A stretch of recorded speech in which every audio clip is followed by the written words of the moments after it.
Shalom Bapak Ibu Saudara, selamat hari Minggu, selamat berjumpa kembali gereja kita di tempat ini, GBI Green Garden. Selamat bergabung di dalam ibadah online kita pada Minggu pagi hari ini. Karena saya percaya hari ini adalah hari yang luar biasa. Kita berikan tepuk tangan dulu buat Tuhan Yesus. Haleluya, haleluya, haleluya. Puji nama Tuhan, saya percaya hari ini adalah hari yang baik tentunya Bapak Ibu, amin. Biar di hari yang baik ini kita sungguh-sungguh percaya bahwa kita penuhi hadirat Tuhan pagi hari ini dengan pujian sembah kita Bapak Ibu. Oleh karena itu saya mau mengajak setiap kita buka hati sama-sama yuk. Kita mau menyembah Tuhan, kita mau beri yang terbaik buat Tuhan. Mari kita berdoa bersama-sama saudara. Di masa-masa yang sukar, di masa-masa yang sulit, di situ pun kami tetap melihat bahwa penyertaan Tuhan itu luar biasa dalam kehidupan kami orang-orang yang terus percaya kepadamu. Terima kasih Tuhan, satu-satunya pribadi yang bisa kami andalkan hanya Tuhan saja. Biar pagi hari ini Tuhan ketika kami beribadah bersama-sama keluarga kami membuka hati kami Tuhan. Kami angkat suara, kami buka hati untuk menyembah Tuhan. Di situ hadirat-Mu pasti memulihkan setiap kami. Mazmur 37 ayat 5 berkata, serahkanlah kuatirmu kepada Tuhan, maka Ia akan memelihara engkau. Tidak untuk selama-lamanya dibiarkannya orang benar itu goyah. Biar pada pagi hari ini Tuhan setiap kami datang dengan hati yang terbuka dan menyerahkan seluruh kehidupan kami kepada Tuhan yang hidup. Tuhan yang turut campur tangan di dalam kehidupan kami. Dari awal, pertengahan hingga akhir dari ibadah ini, nama-Mu saja Tuhan yang kami tinggikan. Terpujilah nama-Mu, di dalam nama Yesus kami berdoa dan mengucap syukur. Setiap kita yang percaya bersama-sama dengan kami di tempat ini katakan amin, amin, amin. Kita berikan tepuk tangan buat Tuhan kita, sebab kita mau berdiam dalam hadirat Tuhan Bapak Ibu Saudaraku. Mari kita goyangkan badan kita mau bernyanyi, kita mau memuji Tuhan. Kita katakan sama Tuhan, Tuhan ajarku berdiam dalam hadirat-Mu. Haleluya. Ajarku berdiam dekat di hati-Mu. Di saat ku berpaling, temukan cinta-Mu. Di saat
Di situ kekuatan yang baru Tuhan berikan.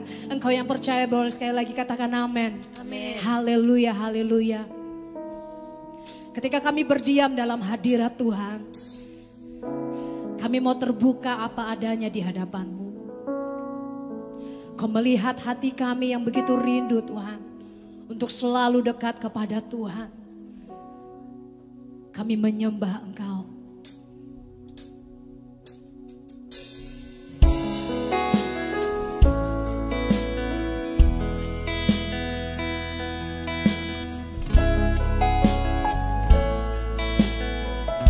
Mari Bapak Ibu Saudaraku, pujian ini mengatakan, datanglah kepada Tuhan dengan hati yang jujur dan terbukalah kepada Tuhan.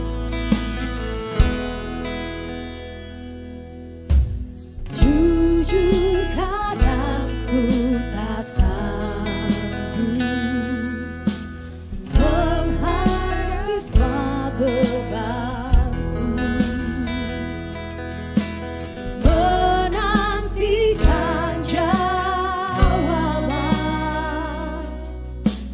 menolak untuk menyerah. Ku tahu Kau Tuhan yang sanggup menolong dalam sesatku. Namun meskipun Kau belum, ku kan tetap menyembah-Mu, ku kan bernyanyi sampai jiwaku percaya, sampai hatiku mendengar lagu pengharapan.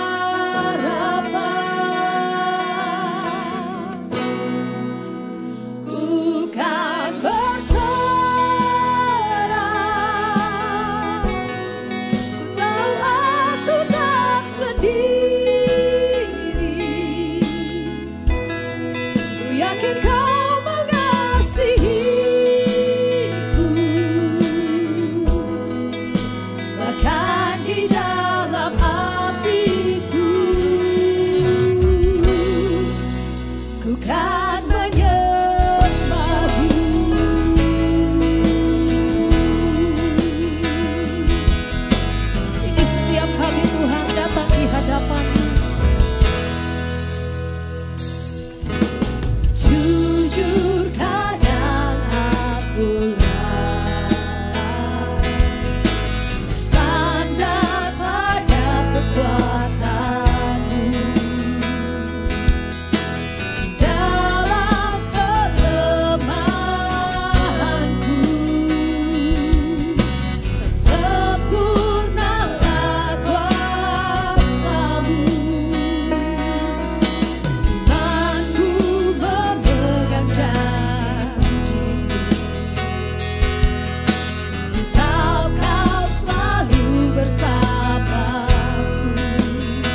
sampai hatiku mendengar lagu pengharapan.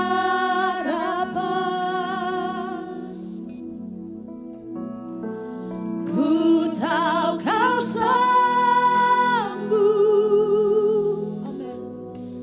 aku tak pernah sendiri, selalu baik kau di hidupku,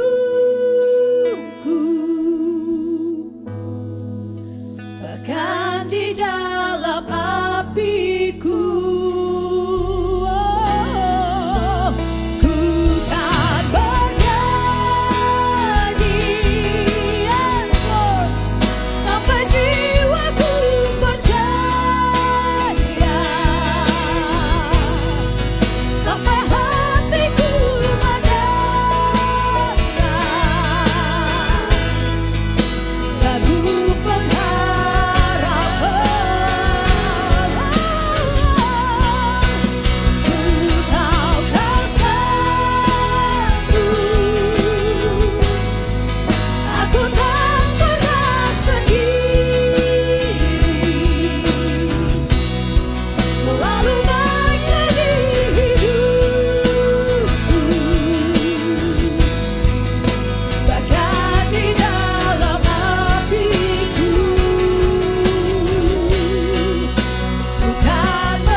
Kami akui pagi hari ini Tuhan, Engkaulah Tuhan dan Raja dalam hidup kami.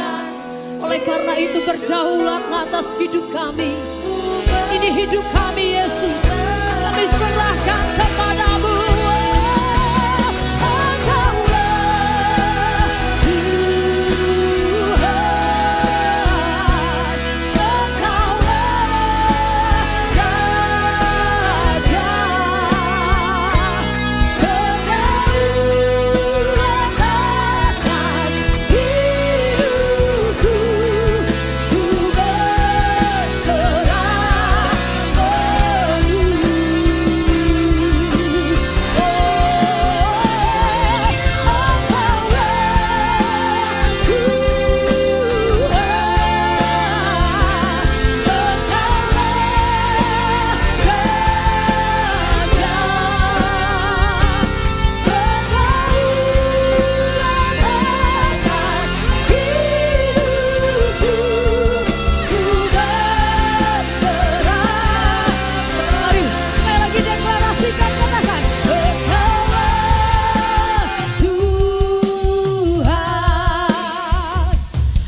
setiap kehidupan kami.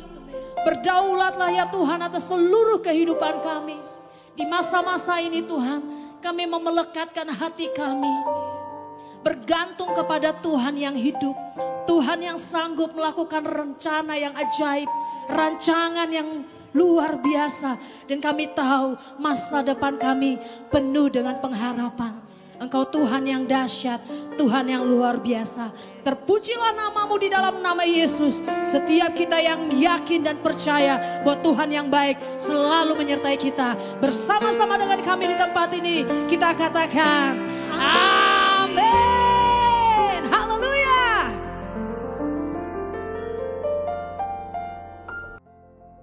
Mazmur 91. Orang yang duduk di dalam lindungan yang maha tinggi dan bermalam dalam naungan yang maha kuasa akan berkata kepada Tuhan, tempat perlindunganku dan kubu pertahananku, Allahku yang kupercayai. Sungguh dialah yang akan melepaskan engkau dari jerat penangkap burung, dari penyakit sampar yang busuk. Dengan kepaknya ia akan melindungi engkau, di bawah sayapnya engkau akan berlindung. Kesetiaannya ialah perisai dan pagar tembok. Engkau tak usah takut terhadap kedahsyatan malam, terhadap panah yang terbang di waktu siang, terhadap penyakit sampar yang berjalan di dalam gelap, terhadap penyakit menular yang mengamuk di waktu petang. Walau 1.000 orang rebah di sisimu, dan 10.000 di sebelah kananmu, tetapi itu tidak akan menimpamu. Engkau hanya menontonnya dengan matamu sendiri dan melihat pembalasan terhadap orang-orang fasik. Sebab Tuhan ialah tempat perlindunganmu, yang maha tinggi telah kau buat tempat perteduhanmu. Malapetaka tidak akan menimpa kamu, dan tulah tidak akan mendekat kepada kemahmu. Sebab malaikat-malaikatnya akan diperintahkannya kepadamu untuk menjaga engkau di segala jalanmu. Mereka akan menatang engkau di atas tangannya, supaya kakimu jangan terantuk kepada batu. Singa dan ular tedung akan kau langkahi. Engkau akan menginjak anak singa dan ular naga. Sungguh hatinya melekat kepadaku, maka aku akan meluputkannya. Aku akan membentenginya sebab ia mengenal namaku. Bila ia berseru kepadaku, aku akan menjawab. Aku akan menyertai dia di dalam kesesakan. Aku akan meluputkannya dan memuliakannya. Dengan panjang umur akan kukenyangkan dia, dan akan kuperlihatkan kepadanya keselamatan daripadaku. Amin. Shalom semuanya, terima kasih saya ucapkan pertama-tama kepada Gembala setempat Bapak Freddy Halim yang sudah mengundang saya untuk membagikan firman Tuhan hari ini. Sungguh sebuah kehormatan untuk saya bisa membagikan firman Tuhan karena saya percaya firman Tuhan itu hidup dan berkuasa. Bukan untuk yang mendengarkan saja tapi juga untuk saya yang membagikan firman. Setiap kali kita membicarakan firman Tuhan, pasti ada kuasa Tuhan yang hadir, dan bukan cuma kuasa Tuhan, nanti kita akan lihat hari ini bahwa Yesus sendiri hadir dan ada bersama-sama dengan kita. Meskipun hanya melalui rekaman dan kita tidak bertemu secara tatap muka, tapi saya percaya Roh Kudus itu melewati batas ruang dan waktu. Sedikit perkenalan siapa saya. Nama saya adalah Ida Josephine Raharjo, saya dari Solo. Mungkin yang orang lama di Green Garden masih ingat muka saya, karena saya hamil anak kedua, hamil anak ketiga ya di Green Garden, bersama dengan Timothy, bersama dengan anak-anaknya Pak Freddy, besar bersama. Dan suami saya punya 3 anak, laki semua. Sudah coba 3 kali pengen punya anak perempuan, nggak dapat-dapat. Jadi ya sudah diterima, 3 anak laki-laki semua. Puji Tuhan, hari ini sudah besar-besar. Kalau saya pergi ada yang bawain tas belanjaan, ada yang nyetirin. Jadi puji Tuhan, saya punya 3 anak laki-laki. Suami 1 dan tetap laki-laki. Karena zaman sekarang harus diperjelas. Nah, suami saya bekerja di Batam hari ini, dan kami bersyukur sebentar lagi Tuhan akan pindahkan kembali untuk bersama berkumpul di Jakarta. Baik, kita akan bersama-sama merenungkan firman Tuhan hari ini. Kita bersama-sama menikmati hidangan yang bergemuk dan berlemak, yaitu firman Tuhan yang berkuasa menghidupkan bukan hanya jasmani kita, roh kita, jasmani kita, keuangan kita, karir kita, keluarga kita. Amin. Baik, kita bersama-sama tahu, sudah pernah dengar bahwa iman itu timbul dari pendengaran. Roma 10:17. Roma 10:17 itu berkata iman timbul dari pendengaran dan pendengaran akan firman Kristus. Kenapa kok bukan firman Tuhan? Bukankah sama? Seolah-olah firman Kristus ya firman Tuhan toh. Kenapa kok bukan firman Tuhan? Kenapa kok disebutkan dan Alkitab itu selalu tidak pernah keliru? Karena Yesus berkata jangan ada satu iota pun yang dihapuskan dari Alkitab ini. Berarti firman Kristus itu beda dengan firman Tuhan. Dalam arti ada sesuatu yang ingin Roh Kudus tekankan dengan dia menuliskan firman Kristus. Siapa Kristus? Siapa Tuhan?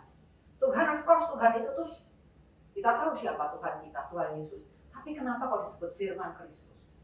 Kristus adalah sebutan untuk Yesus pada waktu dia sudah bangkit. Karena Kristus artinya adalah Sang Mesias. Jadi sebelum Yesus bangkit, nggak ada Sang Mesias, Sang Mesias hanya satu sebutan. Tapi belum ada wujudnya karena belum ada yang mati dan menghapuskan dosa kita kemudian bangkit lagi membenarkan kita. Jadi Sang Mesias hanya berlaku untuk Yesus pada waktu dia sudah dibangkitkan dari kematian. Oleh sebab itu disebutkan firman Kristus berarti firman. Siapa firman? Yesus yang sudah bangkit dari kematian. Dengan kata lain apa? Firman dari the finished work. Firman dari kayu salib. Firman dari karya salib yang sudah selesai. Bukan firman yang menuntut dari kita, hukum Taurat menuntut dari kita, jangan kamu berbuat ini, jangan. Bukan tentang kita, tapi tentang dia. Tentang Yesus yang sudah bangkit. Hari ini saya hanya akan ambil 2 contoh tentang pada waktu Yesus sudah bangkit dari kematian, apa sih prioritasnya? Apa sih yang ada di hati Tuhan Yesus tuh? Kita mau lihat bahwa sebenarnya yang ada di hati Tuhan Yesus itu, nah nanti kita lihat ya, indah sekali bahwa ternyata oh begitu toh.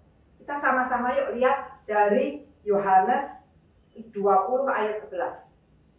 Dari Yohanes 20 ayat 13 kita mulai baca dan sampai ayat ke 17. Ayat 13 dikatakan begini. Kata malaikat-malaikat itu kepadanya, ini sedang Maria Magdalena yang mengunjungi kubur Yesus. Di hari pertama, minggu pertama, pagi pertama, pada waktu Yesus sudah meninggal Jumat, Sabtu, minggunya Maria pagi-pagi datang. Kata malaikat-malaikat itu kepadanya, Ibu, mengapa engkau menangis? Jawab Maria kepada mereka, Tuhanku, ini kalau baca Alkitab harus sedikit ada drama ya. Kalau kita bisa nonton drama Korea berjam-jam, kalau baca Alkitab jadi menarik kalau kita masukin unsur drama. Karena ini bukan bacaan, ini realita yang terjadi 2000 tahun yang lalu. Jadi pasti si ibu ini pasti ngomongnya tersendat-sendat. Tuhanku tuh telah diambil orang gitu ya. Dan aku tidak tahu. Aku nggak tahu di mana dia diletakkan. Tuh jawaban si Maria. Sesudah berkata demikian, ia menoleh ke belakang dan melihat Yesus berdiri di situ. Sudah noleh dan dia melihat loh ya, bukan cuma merasakan kehadiran Yesus, dia melihat Yesus. Tetapi ia tidak tahu bahwa itu adalah Yesus.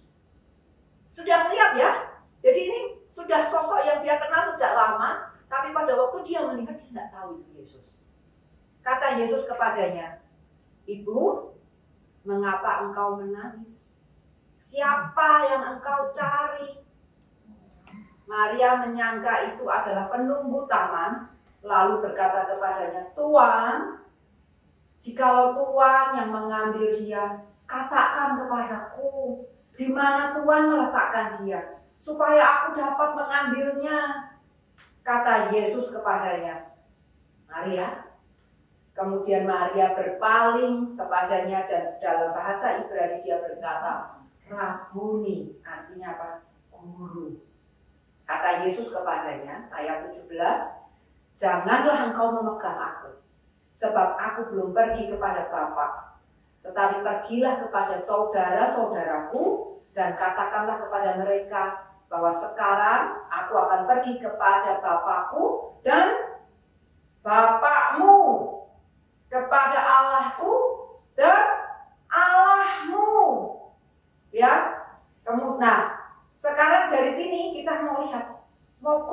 mau perhatikan apa sih yang ada di hati Yesus di hari pertama, di minggu pertama, di jam-jam awal pertama dari dari saat dia bangkit.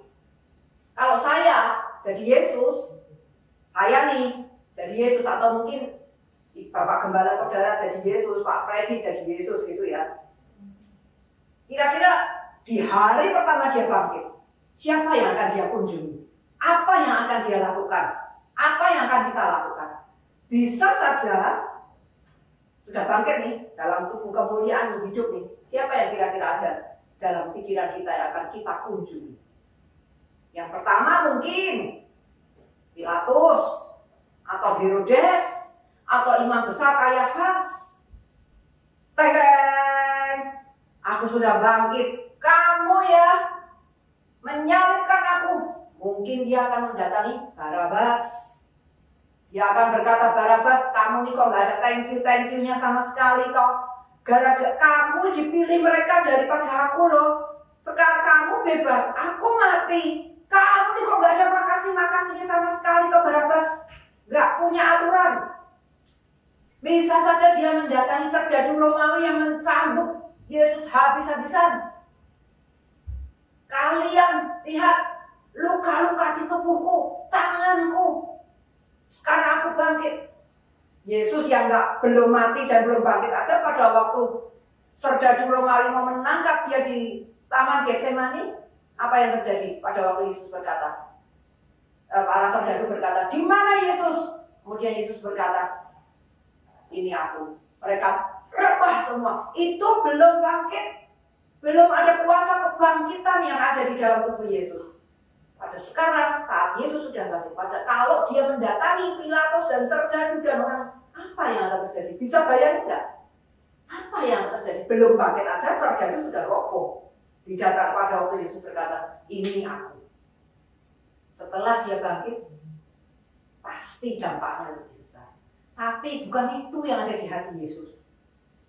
Pada waktu Maria pun, kalau saya perempuan nih ya, perempuan kita nih zaman sekarang bisa selfie atau suka selfie kan. Pada waktu dia masuk ke kubur Yesus dan kosong, kubur itu kosong. Yang dia cari tidak ada lagi di situ. Gak ada lagi kekasih hatinya, tidak ada lagi di situ. Tapi dia melihat malaikat. Kalau kita melihat malaikat, ada yang pernah melihat malaikat di sini? Saya belum pernah. Tapi kalau saya diberi kesempatan melihat malaikat, bisa berbincang-bincang dengan malaikat, yang nomor satu saya lakukan apa? Selfie. Saya akan selfie sama malaikat. Dan saya akan bilang ke orang, aku punya fotonya malaikat. Tapi Maria tidak peduli dengan malaikat yang ada di depan dia. Emang dia pernah melihat malaikat zaman itu? Belum pernah juga. Jadi malaikat buat si Maria sosok yang baru. Dan malaikat saya rasa mukanya nggak sama, nggak umum, pasti sesuatu yang berbeda karena ditulis itu malaikat. Jadi Maria itu begitu fokusnya, begitu sedihnya karena dia mencari Yesus dan nggak ada. Malaikat pun lewat. Mau berkilauannya seperti apa, mau punya sayap seperti apa, lewat. Karena apa? Yang dia cari nggak ada. Yang membuat hatinya rindu untuk paling nggak bertemu tubuh mayatnya Yesus. Nggak ada. Ini menarik perhatian Yesus. Ini yang menjadi prioritas di hari pertama Yesus bangkit. Yesus datang kepada seorang perempuan. Yang pertama yang dicari Yesus saat dia bangkit dengan semua kemuliaan dan tubuhnya yang berkuasa ini. Bukti bahwa aku nggak bisa mati, aku Allah. Yang dia cari siapa? Seorang wanita, seorang ibu, seorang perempuan yang pernah dirasukin setan. Seorang perempuan itu nggak ada nilainya ya kalau di zaman Israel zaman dulu, karena perempuan nggak bisa bersaksi di pengadilan. Jadi kalau Yesus menampakkan diri kepada Maria untuk dengan tujuan menunjukkan bahwa dia bangkit dari kematian, kemudian mengharapkan Maria untuk bersaksi di pengadilan bahwa iya betul Yesus bangkit, nggak akan berlaku karena apa? Maria adalah seorang perempuan, nggak berlaku. Seorang perempuan nggak ada nilainya, tapi bagi Yesus apa yang di hati Maria ini menarik perhatian dia. Dan itu menjadi prioritas utamanya. Dia mendatangi Maria dan dia berkata, "Ibu, mengapa kamu menangis?" Apa yang ada di hati perempuan itu berharga untuk Yesus. Nggak peduli gendernya, nggak peduli dia laki perempuan, nggak peduli dia seorang yang pernah bagaimana masa lalunya, tidak peduli. Yesus itu mencari yang mencari, Yesus itu menemui mereka yang mencari dia. Yesus mencari mereka yang merasa kehilangan, yang merindukan Yesus. Nah, yang kedua, prioritas yang kedua siapa? Air mata Maria. Menjadi prioritas Tuhan Yesus adalah pada saat dia melihat Maria menangis. Prioritas pertamanya adalah menghapus air mata kita. Karena dia tahu kita ini debu. Kita ini manusia yang berusaha kuat, berusaha hebat, tapi sebenarnya debu. Saya kemarin barusan melayat seorang sahabat baik, meninggal mendadak di kamar mandi, jatuh dan langsung dibawa ke rumah sakit dalam keadaan sudah tidak ada. Seorang yang cukup berhasil, yang kaya, tapi ya pada akhirnya apa? Masuk ke peti mati juga. Sehingga ini mengingatkan kita bahwa hidup itu sebenarnya mau seberapa lama?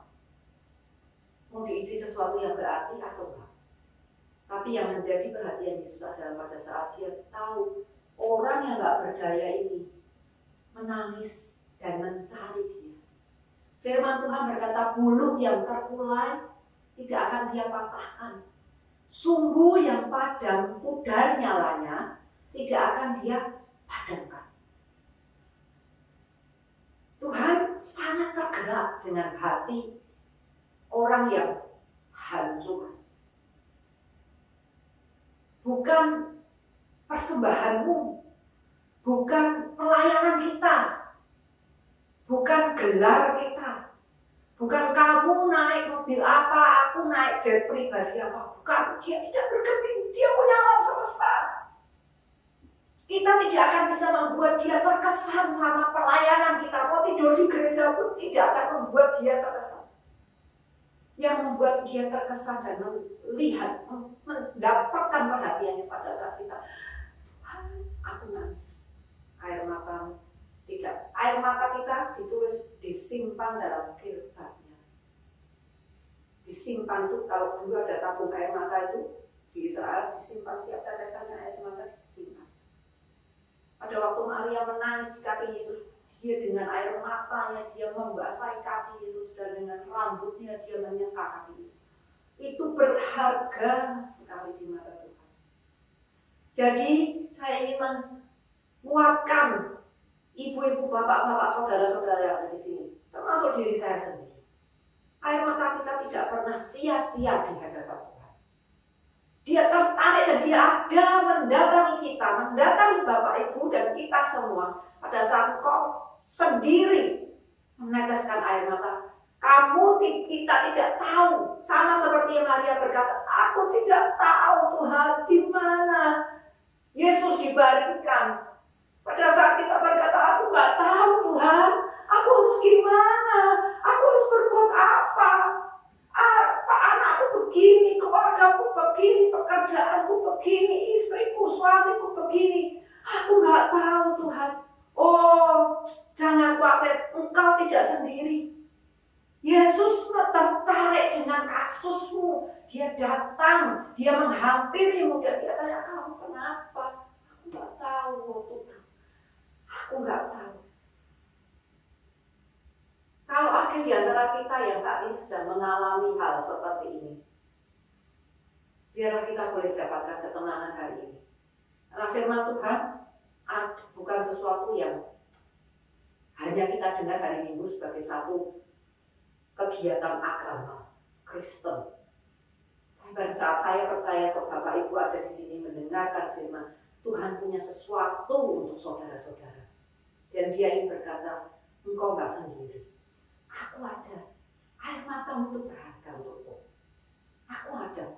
Dan jangan lupa, kalau Yesus ada, air matamu dirubah menjadi apa? Tari-tarian. Jadi kalau engkau saat ini sedang menangis, lihat bahwa engkau akan menari. Engkau akan menari. Karena Dialah yang menghapus air matamu. The battle is the Lord's. Peperangan itu adalah milik Tuhan. Pembalasan itu adalah milik Tuhan. Bukan bagian kita. Kita mau apa sih? Mau membalas? Sampai seberapa kita mau membalas? Seberapa kuat kita mau membalas? Orang yang melukai kita. Orang yang mengambil harta benda atau kekasih kita. Kok katakan, Tuhan aku gak percaya. Aku gak tahu itu. Dia akan turun tangan. Karena peperangan dia sudah berkata, bukan engkau yang akan berperang, aku yang akan berperang. Kemudian Maria berkata, aku tidak tahu. Dan yang terakhir dari cerita Maria, Yesus berkata apa? Aku akan pergi ke tempat Bapakku dan apa? Bapakmu, Allahku dan Allahmu. Pada waktu dia membagikan 5 roti 2 ikan, dia berkata, Bapa, aku bersyukur. Nah, kita lihat 5 roti 2 ikan bisa memberi makan 5.000 orang. Bapak yang sama, Bapaknya Yesus, sekarang dia berkata, Bapakku dan Bapakmu. Jadi Bapak kita berdua, kita saudara-saudara dan saya, sanggup melipat gandakan apa yang sedikit yang kita punya. Pada waktu dia melihat Lazarus mati, Bapak, dia berkata apa? Aku tahu kau selalu mendengarkan doaku. Bapak yang sama menjadi Bapak kita. Allah yang sama menjadi Allah kita. Allah yang bisa mengubah air menjadi anggur. Allah yang memberikan Yesus yang paling berharga di surga. Itu menjadi Allah kita. Roma 8:32, kalau yang paling berharga dari surga saja tidak dia sayangkan untuk kita. Apalagi yang kalau istilahnya yang paling berharga dari surga itu apa? Yesus kok. Apalagi masalah keuanganmu. Apalagi masalah kesehatanmu. Oleh bilur-bilurnya Yesus itu gak usah dicambuk. Kalau hanya untuk mati saja, dia untuk menebus dosa kita, dia cukup dipantek, paku, kaki, paku, mati. Kehabisan darah kok, karena dipakunya di sini mati. Dia hanya perlu mati untuk menghapus dosa saudara-saudara dan saya. Tapi kenapa kok dia perlu dicambuk dan ditulis di firman Tuhan? Kalau dilihat bahasa aslinya, itu cambuknya bukan bilur-bilur, tapi ditulisnya satu bilur. Karena apa? Seluruh punggungnya, bahasa Jawanya ngelotok. Ngelotok itu terkelupas kulitnya di belakangnya itu. Hancur sehingga di Mazmur dikatakan aku bisa menghitung tulangku. Karena apa? Karena kulitnya terkelupas. Sehingga Yesus gak perlu dicambuk sebenarnya kalau hanya untuk menebus dosa saudara-saudara dan saya. Tapi dia dicambuk supaya apa? Firman Tuhan digenapi oleh bilur-bilurnya. Kita disembuhkan. Saudara-saudara dan saya disembuhkan. Oleh sebab itu Yesus kesehatan menjadi prioritas kita. Menjadi prioritas dia. Dia mati supaya saudara-saudara dan saya sehat, umur panjang. Mazmur 91 dengan umur panjang akan kukenyangkan dia. Bukan umur 70, 80 tahun. Baca baik-baik Mazmur 90 yang ditulis umur 70, 80 tahun itu dilapisi oleh sandwich gitu ya. Dilapisi oleh yang pertama murka Tuhan, yang kedua adalah murka Tuhan. Dan ini adalah Mazmur Musa pada waktu mereka berada di padang gurun. Dan memang pada waktu mereka berada di padang gurun, mereka menolak untuk percaya masuk ke tanah Kanaan karena laporan 10 mata-mata yang membuat mereka patah semangat ini. Mereka menolak untuk percaya Tuhan. Mereka memberontak kepada Musa. Apa itu bawa kita ke padang gurun hanya untuk mati? Allah berkata apa? Dia murka. Tidak ada dari generasi ini yang akan masuk. Memang itu Mazmur 90. Jadi umurnya apa? 70, 80 tahun, 90 hanya untuk sengsara. Tapi Mazmur 91 dikatakan apa? Dengan panjang umur akan aku kenyangkan dia. Jadi tolak ukurnya apa? Saudara-saudara kenyang belum? Kalau saudara sudah kenyang, sudah cukup Tuhan. Aku sudah melihat anakku. Anak-anakku mentas, senang, semua mereka takut dan hidup dalam Tuhan. Aduh, dah enak. Tuhan oke kan? Kalau saudara-saudara belum puas, Tuhan, aku masih mau bekerja untuk Tuhan. Aku masih mau, ini loh tanteku belum terima Yesus. Gak apa-apa, dikasih. Hizkia bisa minta perpanjangan umur. Bukan perkataan Musa, kita lihat di Kejadian 6, umur manusia sampai 120 tahun. Dan dunia medis hari ini, zaman ini, sudah bisa membuktikan bahwa onderdil kita ini, ya paru-paru, jantung, limpa, kelenjar, semuanya ini bisa berfungsi. Umurnya 120 tahun. Jadi, apa yang Tuhan sudah ngomong, itu dikonfirmasi oleh medis. Bukan medis yang ngomong, terus seolah kita cari-cari mana ya, kita berkata apa ya, bukan. Tapi Allah berkata dulu, baru medis mengkonfirmasikan. Jadi, dengan panjang umur, kalau ada dari saudara-saudara hari ini yang sakit, yang gak pengen sakit lagi, belum pengen pulang ke rumah Bapak, kita katakan, oleh bilur-bilurmu, aku disembuhkan, aku sudah sembuh, mataku sehat, jantungku sehat, sama seperti Yesus di surga, demikian juga aku di bumi ini. 1 Yohanes 4 ayat 10. Sama seperti dia, Yesus, di surga. As Jesus is, bukan pada waktu Jesus was itu pada waktu dia hidup. Is itu berarti sekarang. Di mana Yesus sekarang? Di surga. As Jesus, sama seperti Yesus di surga. Yesus di surga sakit? Enggak. Yesus di surga tua? Enggak, dia awet muda. Yesus di surga di bawah kemurahan Bapa yang tidak ada halangan sama sekali. Demikianlah saudara-saudara, dan saya katakan, setiap pagi aku orang yang disayang Tuhan. Katakan semua seperti Yesus. Aku juga hidup di dunia ini sama seperti Yesus sekarang ada di sebelah kanan Bapak. Bapakmu menjadi Bapaknya, menjadi Bapak kita. Allahnya menjadi Allah kita. Kita akan lihat satu contoh lagi. Pada waktu Yesus sudah bangkit, apa yang menjadi prioritasnya? Kita lihat di Lukas 24. Lukas 24 ayat yang ketiga. Ini cerita tentang perjalanan ke Emmaus. Kita sudah sering baca dan biasanya dibaca waktu musim Paskah. Nah, ini menjelang Paskah. Jadi kita mendahului. Pada hari itu juga, ini seminggu kemudian. Pada hari itu juga, 2 orang dari murid-murid Yesus pergi ke sebuah kampung bernama Emmaus yang terletak kira-kira 7 mil jauhnya dari Yerusalem, dan mereka bercakap-cakap tentang segala sesuatu yang telah terjadi. Ketika mereka sedang bercakap-cakap dan bertukar pikiran, datanglah Yesus sendiri mendekati mereka. Saya suka kata-kata Yesus sendiri.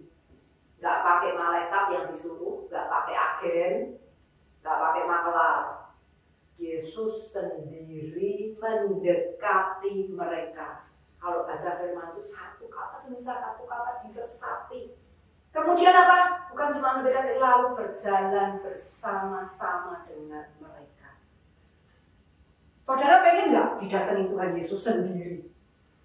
Saya pengen. Dan saya mau bagikan. Nanti di belakang kita lihat. Caranya mengundang Yesus bukan Tuhan Yesus datanglah. Bukan ya, bolehlah pakai cara itu.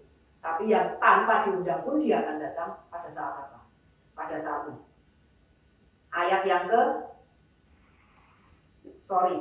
13, ayat yang ke-14. Mereka bercakap-cakap tentang segala sesuatu yang telah terjadi, dan kita tahu nanti bahwa yang mereka percakapkan adalah tentang siapa? Tentang Yesus. Pada waktu engkau sedang memperbincangkan Yesus, memperbincangkan firman, Yesus datang. Saya punya sahabat yang kalau kita ngomong tentang firman, bisa 3 jam. dari breakfast, lunch, dinner. Kalau ngomong firman sama-sama, oh iya, aku dapat ini, oh iya, aku dapat ini. Itu nggak berasa, dan kita tuh bisa merasakan bahwa kita nggak cuma berdua nih, ada yang lain. Nggak usah dengan sahabat, saya sama anak saya ngomong-ngomong lagi kok di mobil. Iya nih, mami ini pengen apa ya, sudah umur segini ini kerja apa ya, mami seneng apa? Mami ini seneng ngomongin tentang Tuhan Yesus. Enaknya ngomongin, tapi ngomongin gimana ya Yo ya? Ngomongin tentang gimana ya enaknya Tuhan. Oh kalau gitu mami nulis buku aja. Mami kan pintar tulis, mami nulis aja belajar nulis. Baru ngomongin soal itu. Ada WA masuk dari teman saya. Ngajakin saya belajar mengarang buku. Jadi saya ngomong sama anak saya, Yo, anak saya nomor 2. Yo, baru kita ngomong tentang ini. Kok Tuhan langsung, karena apa? Karena ada yang nimbrung. Tuhan Yesus itu senang kalau diomongin. Tuhan Yesus itu senang kalau digosipin. Kalau kita ngerasani, dia senang. Bukan seperti kita tersinggung. Dia senang kalau ada anaknya yang ngerasani bapaknya, senang. Dia nggak gampang tersinggung. Waduh, kalau Tuhan Yesus baperan, kita harus mati dari dulu-dulu. Jadi ada waktu kalau kita ingin Tuhan Yesus hadir, ngomong, bicarakan firman tentang apa aja, sama temenmu, sama sesama jemaat, sama-sama di ngomongin Yesus. Bukan tentang, oh iya aku sudah melakukan ini, aku kemarin bisa kasih. Bukan tentang diri kita, tentang Dia. Nah, itu yang pertama, resep yang pertama. Ketika kita sedang baca firman Tuhan pun, Yesus hadir. Karena apa? Kita sedang mencari Dia. Kemudian, ayat yang ke-16. Tetapi ada sesuatu yang menghalangi mata mereka. Sama kan? Sama atau? Kita kan sering merasa, baca firman, kok Tuhan Yesus sudah ada, nggak berasa apa-apa. Perasaan itu menipu. Jangan percaya sama perasaan. Hari ini kita bisa kesel, besok bisa sayang, bisa. Anak saya itu berantem 2, kakak adik. Wah, kalau bisa laki berantemnya heboh, ya kan? Kalau perempuan kan judes mulutnya. Kalau laki kan fisik, kalau berantem malam berantem heboh. Besok bisa pelukan sayang-sayangan. Sorry aku, sorry ya cu. Jadi perasaan itu menipu. Perasaan itu menipu kita, Bu. Hidup di atas perasaan. Jangan percaya bahwa kalau Tuhan nggak berasa. Karena apa? Kenyataannya adalah pada waktu kita baca firman, Dia datang. Yesus tanya, ayat yang 17. Yesus berkata kepada mereka, apakah yang kamu percakapkan sementara kamu berjalan? Kepo ya, Tuhan Yesus kepo ya. Maka berhentilah mereka dengan muka muram. Seorang dari mereka bernama Kleopas menjawabnya ayat 18. Adakah engkau satu-satunya orang asing di Yerusalem yang tidak tahu apa yang terjadi di situ pada hari-hari belakangan ini? Katanya kepada mereka, apa? Yesus ya, bisa bayangin nggak kalau Yesus kepo? Apa saya? Jawab mereka, apa yang terjadi dengan Yesus orang Nazaret? Dia adalah seorang nabi yang berkuasa dalam pekerjaan dan perkataan di hadapan Allah dan di depan seluruh bangsa kami. Tetapi imam-imam kepala, pemimpin-pemimpin kami telah menyerahkan dia untuk dihukum mati dan mereka telah menyalibkannya. Padahal kami dahulu mengharapkan Dialah yang datang untuk membebaskan bangsa Israel. Tapi sementara itu telah lewat 3 hari sejak semuanya itu terjadi. Nah, kita mau lihat apa yang membuat Yesus datang. Yang menarik perhatian Yesus apa? Prioritas Yesus apa nih dalam hal cerita 2 murid pergi ke Emmaus ini? Yesus gak peduli kalau pengharapanmu terhadap Dia salah. Sekalipun salah, Dia gak peduli. Sering toh kita datang ke gereja hanya untuk mengharapkan berkat Tuhan. Sering toh kita memberi perpuluhan seolah-olah dengan gua udah kasih perpuluhan nih Tuhan, sekarang bagian lu memberkati gua. Sering kan? Tapi Tuhan Yesus gak peduli. Sama seperti anak yang hilang. Baca baik-baik anak bungsu yang hilang. Pada waktu dia masih di kandang babi, dia berkata, aku akan kembali ke rumah Bapak. Aku akan berkata, aku sudah berdosa terhadap surga dan terhadap Bapak. Izinkan aku menjadi salah seorang hamba upahan Bapak. Aku akan bekerja. Sudah dikarang toh. Pada waktu dia pulang, bapaknya melihat, Dia lari, anaknya cuma ngomong, aku sudah berdosa terhadap Bapak surga dan Bapak. Terusannya, jadikanlah aku hamba dan sedih. Dipotong sama bapaknya. Dipeluk, ambil jubah. Jadi Yesus sama, dia nggak peduli dengan pengharapanmu yang sama. Meskipun kau berharap, just kamu tetap datang gereja, tetap dengarkan firman, tetap lakukan apa yang menjadi bagian kita. Yesus nggak peduli, karena di situ Yesus tertarik untuk datang. Yang kedua, ayat yang ke-25. Lalu ia berkata kepada mereka, hai kamu orang bodoh, betapa lambannya hatimu, sehingga kamu tidak percaya segala sesuatu yang telah dikatakan para nabi. Yang kedua, Yesus tertarik sama siapa? Mereka yang bodoh dan lamban hatinya. Bodoh itu belum pernah menerima pengajaran. Lamban itu sudah pernah diajari, tapi slow, susah untuk percaya. Nah, kepada dua orang ini, Yesus datang. Karena waktu kita lihat langsung keempat, prioritas Yesus adalah apa yang dia lakukan. Ayat 27. Lalu ia menjelaskan kepada mereka apa yang tertulis tentang dia. Tentang siapa? Tentang Yesus dari seluruh kitab suci, mulai dari kitab Musa dan dari segala kitab nabi-nabi. Yesus menjelaskan dari seluruh kitab suci perjanjian lama sampai Maleaki tentang siapa? Tentang dia, dirinya sendiri. Bukan tentang, oh kamu ini bodoh, kamu ini tidak pernah baca firman sih, kamu ini harusnya sehari baca 5 pasal, kamu pasti bodoh, sehari jadi 10 pasal. Yang lamban untuk kamu nggak pernah praktek iman sih, kamu harus, bukan. Yesus nggak datang untuk menghakimi atau menghukum atau memberi mereka beban berat lagi, agamawi. Tapi Yesus datang untuk apa? Menjelaskan tentang dia, tentang Yesus dari seluruh kita. Misalnya apa sih? Misalnya Abraham memberikan anaknya yang tunggal. Kemudian ada suara, Abraham, karena aku melihat engkau memberikan anakmu yang tunggal yang kau kasihi. Itu kan diulang. Sama seperti Bapak memberikan anaknya yang tunggal yang dia kasih. Kita melihat dari korban-korban, 5 korban di imamat. Korban penebus salah, korban keselamatan semuanya. Kambing domba disembelih. Tidak boleh ada noda, tidak boleh. Itu kan lambang apa? Lambang Yesus.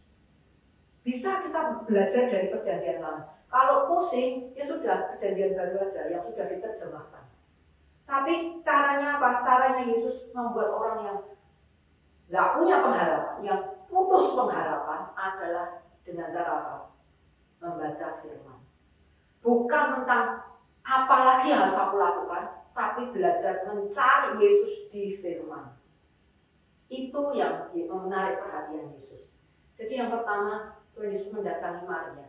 Yang kedua, Yesus mendatangi 2 murid yang menuju ke Emmaus, yang seolah tidak punya pengharapan.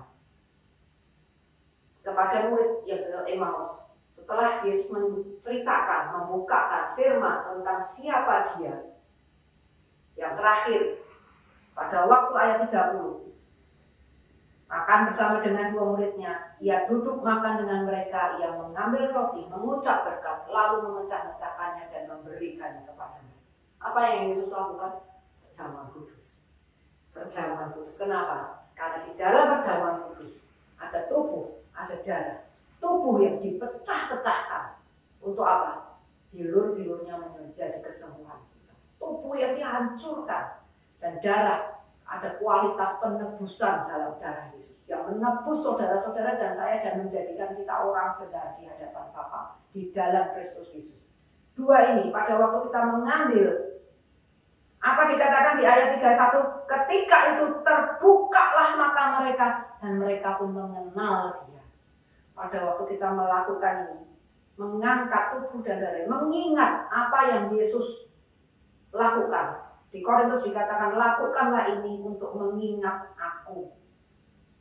Di Kisah Para Rasul dikatakan, do this as often as you do it. Sering mungkin mereka melakukannya dari rumah ke rumah. Jadi kalau gereja saudara-saudara melakukan itu seminggu, sebulan sekali atau seminggu sekali, bukan berarti kita tidak bisa melakukan itu sendiri. Karena apa? Tujuannya adalah mengingat korban Yesus di kayu salib. Tuhan, Kau sudah mati untuk aku. Engkau sudah menebus aku oleh darah-Mu. Aku menerima semua yang Tuhan Yesus bayarkan di kayu salib. Ayat 3 bukalah mata mereka. Jadi hari ini kita melihat bahwa Yesus, hati Yesus, pendengaran akan firman Kristus, Kristus yang sudah dibangkitkan, Yesus yang sudah dibangkitkan. Apa sih prioritasnya? Mendatangi kita. Saat kita menangis, kita tidak tahu apa yang harus kita lakukan. Pada saat kita pengharapan kita salah sekalipun. Kemudian pada waktu kita tidak bisa mengenali Dia, pada waktu kita bodoh, pada waktu kita nggak tahu ini 7 mil jalannya. Itu loh prioritasnya. Tidak ada di dalam masa kebangkitan Yesus dia mendatangi Pilatus, Herodes, balas dendam atau membuktikan bahwa aku benar. Tidak ada pembenaran dirinya, bukan tergantung apa yang dia lakukan. Jadi biarlah ini menjadi kekuatan bagi kita semua, bukan untuk saudara-saudara saja tapi juga untuk saya. Bahwa isi hatinya Yesus adalah saudara-saudara dan saya. Yang membuat dia mati di salib, bertahan di kayu salib, bertahan di kayu salib adalah ketika dia melihat wajah saudara-saudara dan wajah saya. Dia bertahan demi saudara-saudara dan demi saya. Dia bertahan di kayu salib. Kalau dia Allah, dia bisa lepaskan semua. Bisa pulang saja, anytime dia bisa pulang semua. Tapi dia bertahan for you and me. Biarlah firman ini menjadi kekuatan untuk kita semua. Dan saya berdoa supaya semakin hari kita makin mengenal Dia dan mengenal betapa Dia mengasihi kita. Tuhan memberkati. Mari kita bersama-sama berdoa. Bapa kami di dalam surga, kami bersyukur bahwa hari ini kami boleh mendengarkan firman-Mu Tuhan, yang kembali menjadi berkat untuk kami. Biarlah semua yang hadir di sini yang mendengarkan firman ini, Tuhan, Engkau sendiri yang melawat mereka di rumah masing-masing atau dimanapun mereka berada, dan meyakinkan, menguatkan mereka bahwa mereka tidak sendirian. Air mata mereka berharga di mata-Mu Tuhan. Kegalauan mereka berharga di mata-Mu. Dan pada saat Engkau melihat, Engkau tidak pernah tinggal diam. Engkau hadir dan menolong kami. Engkaulah Bapa kami, Engkaulah Allah kami. Kami percaya Tuhan, biarlah setiap orang, setiap yang hadir di sini, kami boleh pulang dengan sukacita Tuhan. Dan kami tahu masalah kami bukan kami lagi yang menanggung. Engkau Tuhan yang berperan bagi kami. Engkau Tuhan yang membuat perkara ini berhasil bagi kami. Engkau menjadikan kami kepala dan bukan ekor. Engkau membuat kami naik dan tidak turun. Engkau membuat kami menjadi orang yang memberi pinjaman dan bukan meminjam. Terima kasih Tuhan. Di dalam nama Yesus kami berdoa. Amin.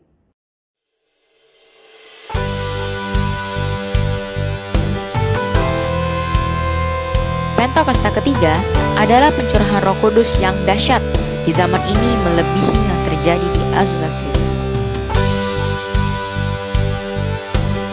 Pentakosta ketiga akan mengakibatkan penuaian jiwa yang terbesar dan yang terakhir sebelum Tuhan Yesus datang kembali.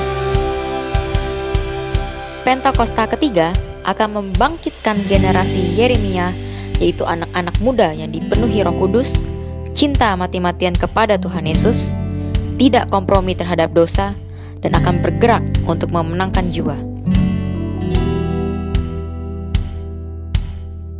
Pentakosta ketiga lahir di Indonesia dan bergerak ke bangsa-bangsa. Gerakan ini dari timur ke barat dan akan kembali ke Yerusalem. Pentakosta ketiga akan memberikan kuasa untuk menyelesaikan amanat agung, dan setelah itu Tuhan Yesus datang kembali.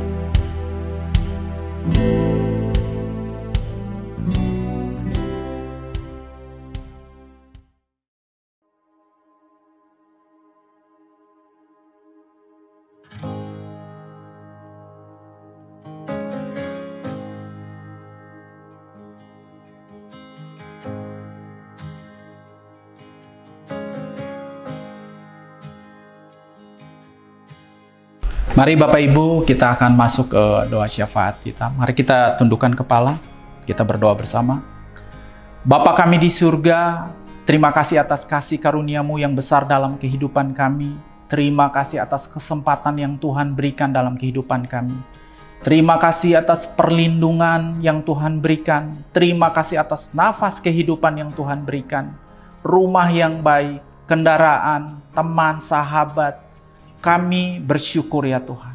Makan minum kami ya Tuhan, Tuhan cukupkan. Kami bersyukur.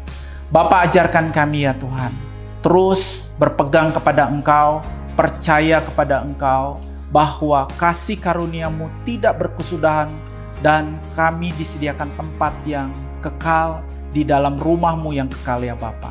Kami bersyukur, berterima kasih. Biarlah selama hidup kami di bumi ini ya Tuhan, kami tetap membaca firman-Mu, percaya kepada firman-Mu, dipimpin oleh Roh-Mu yang kudus ya Bapa.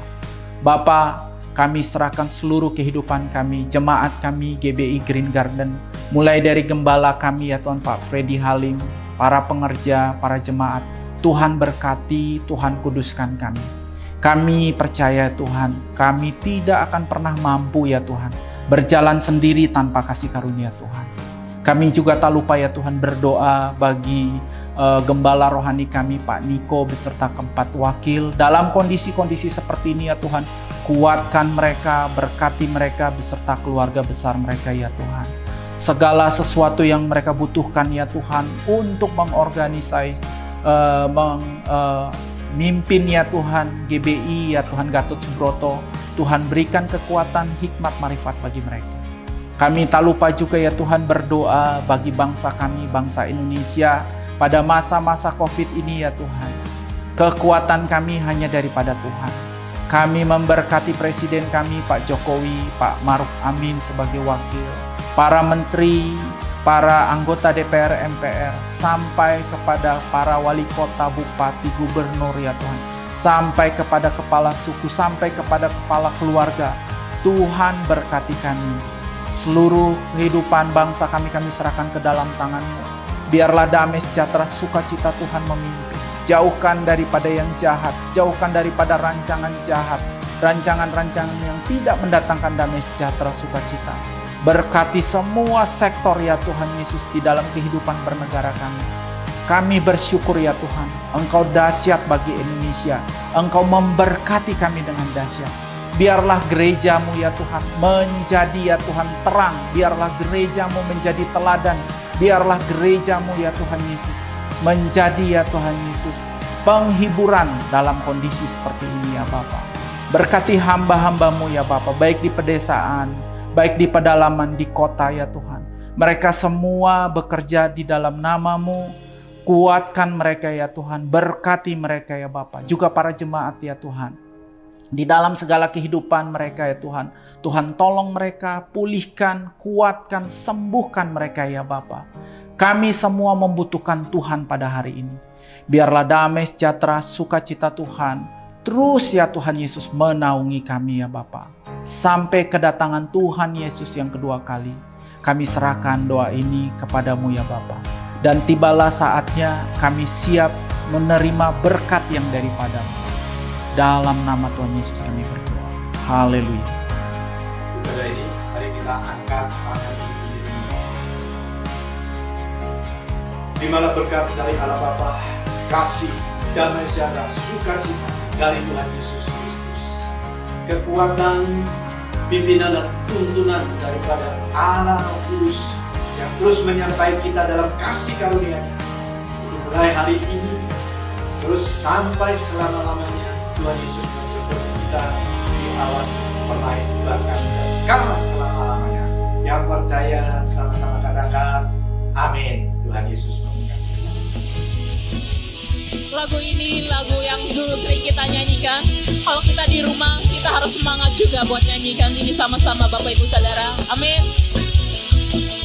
Tak pernah ku ragu akan kesetiaan-Mu. Hidupku sepenuh jiwaku, ku yakin dan percaya Kau tuntun langkahku, Yesus, Yesus.